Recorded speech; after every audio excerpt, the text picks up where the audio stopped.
Yo, what's going on YouTube? Can you guys hear me? Yes, you can. GZTV back with another video. And this is the first of 3 videos today because we are talking about the Candyman movie that I actually watched last night. I just had my calc exam, not sure how it went.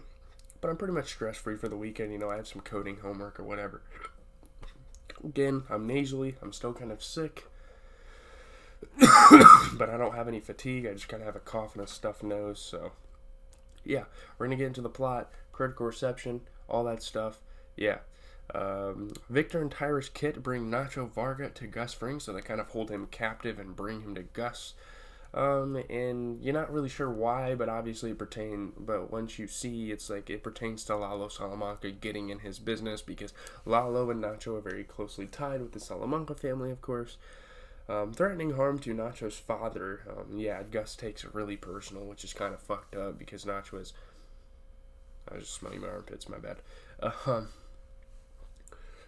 Nacho really has nothing to do with what Lalo does. He can't really control him because Lalo's kind of taken over for Hector, but he can definitely influence him a little bit. I don't know.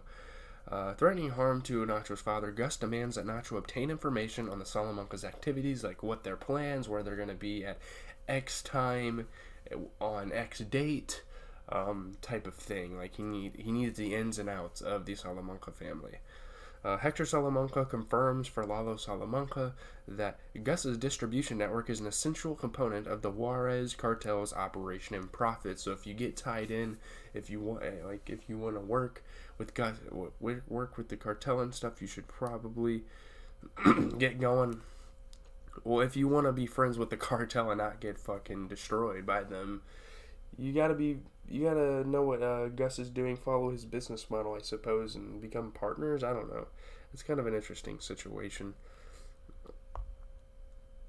Oh man, this is funny. The opening scene. Sticky and Ron, 2 drug users who receive Jimmy McGill's 50% off business card, go on.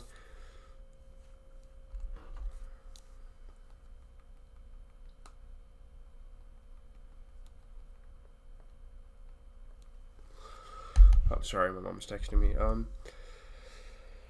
They go on a multi-day binge because if they get felonies, which they pretty much get felonies anyway, it is a 50% off charge.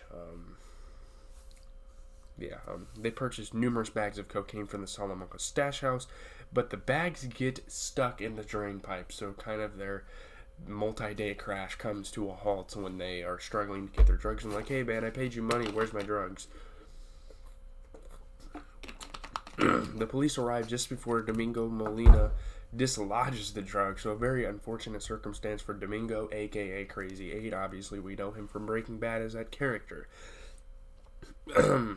He is arrested, and the police prepare to raid the house and to kind of pick up some drugs, because obviously they see some bags of miscellaneous material. Sorry, I'm turning my PlayStation on. They see miscellaneous material on the ground that came out of the pipes, and it looks really suspicious, because obviously they're sneaking shit around. He is arrested and the police... oh, I already said that. Nacho climbs over rooftops to sneak into the house and retrieve the drug stash before police enter. And at first you're not really sure why he does this, but given what happened at the beginning, this is actually really smart on Nacho's part to do this. So yeah, Lalo is impressed with Nacho, but worries Domingo may talk in jail. So Nacho needs to handle things. He needs to impress Lalo. That's kind of the whole point of him getting the drugs. He knows they'll also get busted, but at the same time, the main purpose of him doing that is to impress Lalo and like to get his trust, to make sure that Lalo can rely on him, and to try to even influence Lalo indirectly of going at Gus Fring. Okay. Still upset over Werner Ziegler's death, Mike Ehrmantraut has been regularly drinking to excess. He's been kind of getting pissed off. He's in a really bad, depressed mood. While babysitting Kaylee Ehrmantraut, he lashes out at her when she asks for details about her father. He just kind of loses it, kind of has an emotional breakdown. And you really feel bad for Mike because he loves his granddaughter. Like we've seen over this series and in Breaking Bad, just how much he cares and loves his granddaughter. You know, he babysits her all the damn time. And at this point in his life, he's just not at a good spot, you know. Moving on to Kim Wexler's situation, Kim Wexler is still apprehensive about Jimmy practicing law as Saul Goodman, kind of getting suspicious that he's doing stuff wrong and her helping him get back his law certificate. It could be for nothing if he decides to fuck up and scam people and do some fake operations and whatnot.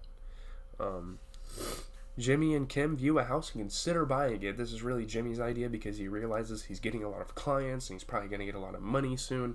So he's like, you know what, let's start looking at houses because I think I'm going to be pretty rich off of these drug dealers, which is kind of fucked up. But hey, you got to do what you got to do, I guess. It's kind of illegal, but yeah. Kim again thanks Jimmy for his effort to help her client accept the plea bargain, but says she does not want to succeed by lying. She's like, you kind of influenced me. I told my client about that deal, and yeah, I gotta stop lying. I'm probably gonna get caught eventually, and it's not gonna go well for me. I don't want to lose my law license like you. I mean, she is a pretty, she's like an actually genuine attorney. Like, she's not faking shit to get her way. Jimmy turns on the Saul Goodman persona at the courthouse and avoids trials while obtaining favorable plea bargains for his clients, generating fees by producing a high case turnover. So he's kind of negotiating and bargaining with the district attorney, kind of finessing some things around. Obviously, that's what Jimmy, or now Saul Goodman, we can now kind of call him Saul Goodman. But at the same time, you still kind of know him as Jimmy in this show because it's kind of his roots, what he started as. Assistant District Attorney Suzanne Erickson, suspicious of Jimmy since Huel Babineau's arrest, resists Saul's entreaties and insists on formally resolving their pending cases during an already scheduled appointment. She doesn't want to go casually about this. She wants to be a little more professional. You know, obviously, Jimmy, a.k.a. Saul Goodman, like, he acts professional, but deep down, he kind of tries to finesse things. And good or bad, I guess. I don't know. Howard invites Jimmy to lunch, and Jimmy is unsettled by the reminder of his past, that he used to work at HHM, and that Howard is still kind of superior to him. He kind of has those thoughts in his mind, which is kind of unfortunate for Jimmy. Jimmy later pays a custodian, the brother of one of his clients, the crazy connections he has, because he has 45 fucking clients. He's gonna, and I mean, the more clients you get, the more connections you're gonna have, and the more finesses you can pull off. So that's kind of the purpose of him having all these clients. The custodian disabled the courthouse elevator while he is inside with Erickson, enabling him to informally work out several favorable deals, so they don't have to meet later, and he can give an urgent statement out to his clients about their deals. Nacho drives up after Jimmy leaves the courthouse and coerces Jimmy into his car. And I do not remember when Jimmy and Nacho worked together. I know they did. Well, I think it was when Nacho was with Tuco. It could have been. I don't quite remember. Oh yeah, now I remember now. It's been so long, but now they're back together. They're reuniting and working with each other.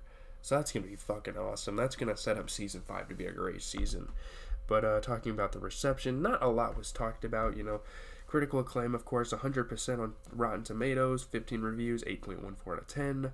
50% off is no bargain chapter, settling the season into Better Call Saul's familiar pace while taking big strides in coalescing the series' parallel worlds. So a lot of different characters are being developed and whatnot, but I don't really have much to say about the episode. I kind of got to get going into my Candyman review. I have to leave for a lecture here in about a half an hour or so.